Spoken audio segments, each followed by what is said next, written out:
Hello mes highlights, encore une petite vidéo, oups, je vous ai fait bouger, encore une petite vidéo un petit peu liée à mon mood, développement personnel. Je sais que ça vous plaît et que c'est une série que j'avais envie de vous faire depuis assez longtemps. Faites pas gaffe comme d'hab à ma tête puisque je sors de ma journée, ce n'est que en fin de journée que je peux vous tourner ces vidéos. Le matin j'ai clairement pas le temps, qui est prendre ma douche, enfin bref c'est compliqué. J'ai envie de vous parler d'un sujet qui va, je pense, parler un petit peu à beaucoup d'entre vous, qui est le fait de garder son self-control au travail, garder son self-control dans la vie, garder son self-control tout court. J'ai été cette jeune femme, ou jeune fille, avant d'être une jeune femme, j'ai été une jeune fille,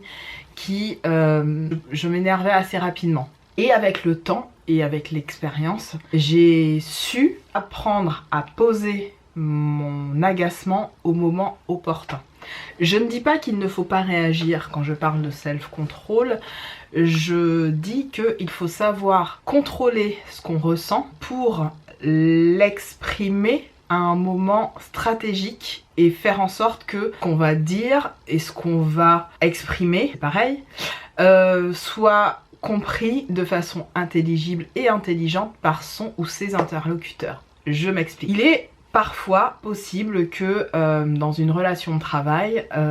par rapport à des personnes, par rapport à du rapport humain pur et dur, eh ben, des choses se passent et peuvent être complètement en contradiction ou en conflit avec notre entendement et notre façon de fonctionner. C'est quelque chose qui a le don, ou qui avait plutôt le don de m'exaspérer, et que avec l'expérience professionnelle et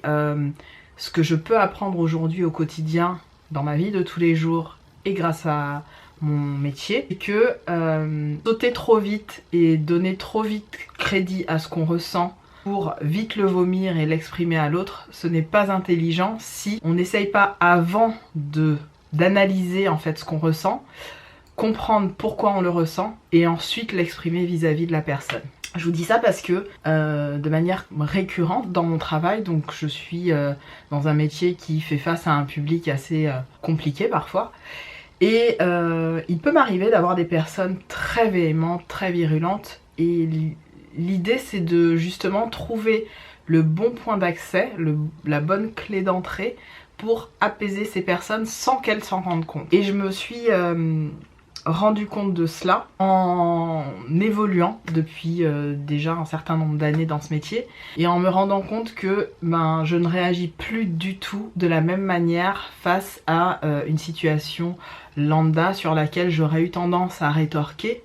J'ai plutôt tendance à analyser, à m'exprimer par le silence, et cette phrase elle est clé. Exprimer par le silence, c'est quelque part une stratégie de communication qui peut être très porteuse d'un meilleur dénouement quand vous savez placer ce silence. Et dans mon travail, je peux vous assurer que le fait d'avoir cette faculté d'entendre, d'écouter, et que peu importe le jugement, la véhémence des propos et la façon de parler de son interlocuteur, puisse rester de marbre et ne rien prendre, strictement rien prendre de façon personnelle, permet de mieux comprendre la personne qu'on a en face de soi, d'analyser son propos et d'arriver vers un dénouement plus en notre faveur, en faveur donc de celui qui se fait agresser. Parce que souvent, quand vous avez tendance à rétorquer, vous passez pour la mauvaise personne. Et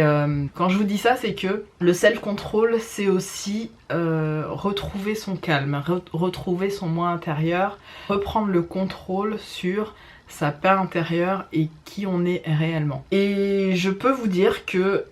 c'est quelque chose que j'arrive à travailler de plus en plus au quotidien, qui me permet d'avancer sur pas mal de choses, et qui, encore une fois, aujourd'hui, parce que j'en ai déjà connu des situations conflictuelles dans mon travail, aboutissent vers un dénouement heureux, à la fois pour moi, mais aussi pour la personne que j'encadre. Et je suis fière de moi par rapport à ça, parce que je sais que je viens de loin, je suis un signe, je pense que c'est lié à mon éducation, c'est lié à peut-être mon signe astrologique. Et on m'a souvent dit que j'avais la même façon d'être que mon papa. Et ce que mon père n'a pas, là où mon père n'a pas changé, moi je pense avoir évolué, pas changé complètement, mais évoluer et peut-être améliorer cet héritage,